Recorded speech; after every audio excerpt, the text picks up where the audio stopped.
Hola a todos, la comunicación que vamos a realizar a continuación lleva por título Percepción de estudiantes universitarios sobre el acoso escolar, el ciberacoso y la actuación de los centros educativos. Las autoras de este trabajo somos María Araceli Pérez García y Nieve Fátima Oropesa Ruiz de la Universidad de Almería, Nelly Gromiría Lago San Martín de la Universidad del Biobío y quien habla, Melanie de la Caridad Cuenca Pérez de la Universidad de Málaga. La presentación se estructura en 6 apartados: introducción, marco teórico, metodología, resultados, conclusiones y limitaciones y futuras líneas de investigación. El acoso escolar constituye uno de los principales desafíos para la convivencia escolar debido a las consecuencias que puede tener sobre el bienestar, la salud mental y el desarrollo académico de los estudiantes.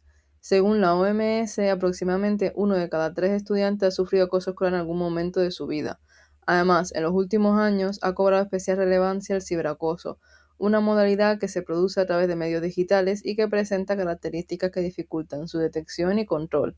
No obstante, a pesar de la existencia de protocolos específicos de actuación, continúa siendo necesario analizar si los centros educativos son capaces de detectar e intervenir eficazmente ante estas situaciones.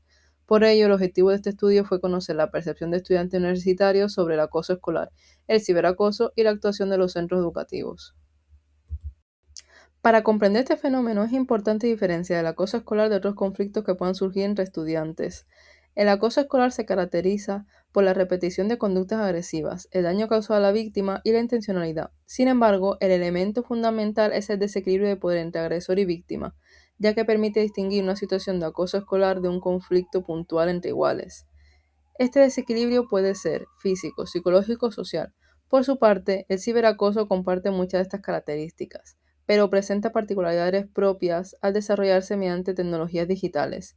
Entre ellas destacan la difusión de los contenidos, la permanencia de las agresiones en Internet y la dificultad de la víctima para escapar de la situación. Estas características hacen especialmente relevante analizar cómo los centros educativos detectan e intervienen ante ambos fenómenos. En cuanto a la metodología de este estudio, participaron 90 estudiantes de la Universidad de Málaga. De ellos, 77 eran mujeres y 13 hombres. Además, la mayoría de la muestra, concretamente el 85,5%, tenían entre 18 y 25 años, mientras que el 14,5% era mayor de 26 años. Como instrumento se utilizó un cuestionario de elaboración propia, diseñado para recoger información sobre experiencias de acoso escolar y ciberacoso desde distintos roles como víctimas, testigos o posibles perpetradores, así como sobre la percepción de la actuación de los centros educativos frente a estas situaciones. Respecto al procedimiento, los datos fueron recogidos mediante un formulario online distribuido entre los estudiantes. En primer lugar, observamos que el acoso escolar presenta una mayor frecuencia que el ciberacoso en todos los roles analizados. Concretamente, un 34,4% de los estudiantes afirmó haber sido víctima de acoso escolar, frente a un 7,8% que indicó haber sufrido ciberacoso. Del mismo modo, un 64,4% manifestó haber sido testigo de acoso escolar, mientras que el porcentaje de testigos de ciberacoso descendió hasta el 22,2%. Finalmente, respecto al rol de posible perpetrador, un 6,6% reconoció haber podido cometer acoso escolar y un 18,9% señaló que tal vez podría haberlo hecho. Respecto a la etapa educativa en la que ocurrieron los hechos, observamos diferencias entre el acoso escolar y el ciberacoso. En el caso del acoso escolar, tanto las víctimas como los testigos sitúan estas situaciones principalmente durante la educación primaria y la educación secundaria. De hecho, entre las víctimas destacan porcentajes del 68,8% en primaria y del 62,5% en secundaria. Por el contrario, el ciberacoso aparece principalmente durante la educación secundaria y el bachillerato. Entre las víctimas, un 71,4% señaló haberlo sufrido en secundaria y un 42,9% en bachillerato, mientras que entre los testigos el porcentaje en secundaria ascendió hasta el 84,2%. Estos resultados sugieren que el ciberacoso adquiere una mayor relevancia durante la adolescencia, coincidiendo con un mayor uso de redes sociales y dispositivos digitales. También analizamos si las víctimas y los testigos comunicaban estas situaciones a otras personas. Los resultados muestran que una parte importante de las víctimas no informó de lo que estaba ocurriendo. En concreto, un 57,1% de las víctimas de acoso escolar y un 71,4% de las víctimas de ciberacoso afirmaron no haber comunicado la situación.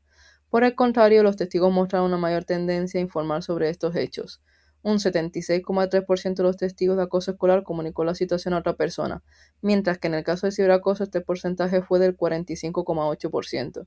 Estos resultados sugieren que los testigos desempeñan un papel relevante en la detección de estas problemáticas, especialmente en los casos de acoso escolar.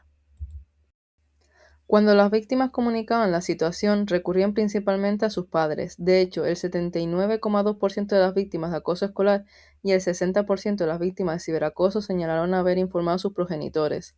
Por su parte, los testigos tendían a comunicar los hechos principalmente al profesorado y a sus compañeros.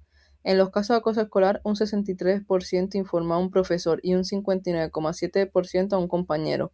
En ciberacoso, la figura más frecuente fue el compañero con un 76,9%. Estos resultados ponen de manifiesto la importancia tanto del entorno familiar como del entorno educativo en la detección temprana y comunicación de estas situaciones. Respecto a si el centro educativo era consciente de la situación, observamos diferencias entre el acoso escolar y ciberacoso. En los casos de acoso escolar, más de la mitad de las víctimas y testigos consideraban que el centro sí conocía lo que estaba ocurriendo. Sin embargo, en el ciberacoso predominó la percepción de que el centro educativo no era consciente de la situación. Una vez analizado si los centros conocían los casos, en caso afirmativo, se le preguntó a los estudiantes si el centro había realizado algún tipo de acción para intervenir en el acoso escolar o en el ciberacoso. La mayoría de los resultados muestra que, tanto en acoso escolar como en ciberacoso, los participantes afirmaron que no se produjo ningún tipo de intervención. Finalmente, se evaluó la percepción de los estudiantes sobre los recursos disponibles y la actuación de los centros educativos frente al acoso escolar y el ciberacoso. Los resultados muestran que un 67,8% considera que los centros educativos no disponen de los medios necesarios para prevenir, detectar o afrontar estas situaciones. Además, únicamente un 4,4% considera que los centros intervienen adecuadamente, mientras que el 65,6% opina lo contrario.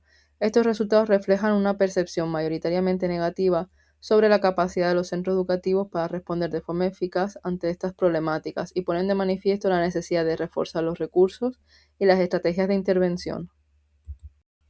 Me gustaría destacar las conclusiones más importantes de este estudio. En primer lugar, el acoso escolar fue considerablemente más frecuente que el ciberacoso entre los participantes, tanto desde el rol de víctima como desde el de testigo. En segundo lugar, observamos diferencias en la etapa educativa en la que se producen estos fenómenos. Mientras que el acoso escolar se concentró principalmente en educación primaria y secundaria, el ciberacoso apareció con mayor frecuencia durante la educación secundaria y el bachillerato.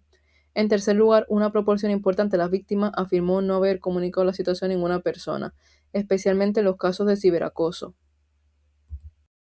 En cuarto lugar, aunque una proporción considerable de víctimas y testigos percibía que los centros educativos eran conscientes de muchos de los casos de acoso escolar y ciberacoso, los resultados muestran que, en la mayoría de las situaciones, no se produjo una intervención por parte de los centros educativos. En quinto lugar, la mayoría de los participantes considera que los centros educativos no disponen de los recursos necesarios para prevenir, detectar o afrontar estas problemáticas. Y por último, existe una percepción ampliamente negativa sobre la actuación de los centros educativos, ya que solo un 4,4% considera que los centros educativos intervienen adecuadamente ante los casos de acoso escolar. Este estudio tuvo algunas limitaciones, como por ejemplo, la muestra fue relativamente reducida y estuvo compuesta exclusivamente por estudiantes universitarios, por lo que los resultados deben interpretarse con cautela. Además, gran parte de la información recogida se basa en recuerdos y percepciones de los participantes sobre experiencias ocurridas en etapas educativas anteriores, lo que puede introducir cierto sesgo de recuerdo. En cuanto a las futuras líneas de investigación, sería interesante ampliar la muestra e incluir participantes procedentes de distintos contextos educativos para obtener una visión más amplia del fenómeno. Asimismo, resultaría especialmente relevante analizar no solo la percepción de los participantes, sino también la aplicación real de los protocolos de actuación frente al acoso escolar y el ciberacoso en los centros educativos. Muchas gracias por vuestra atención y quedo a vuestra disposición para cualquier pregunta.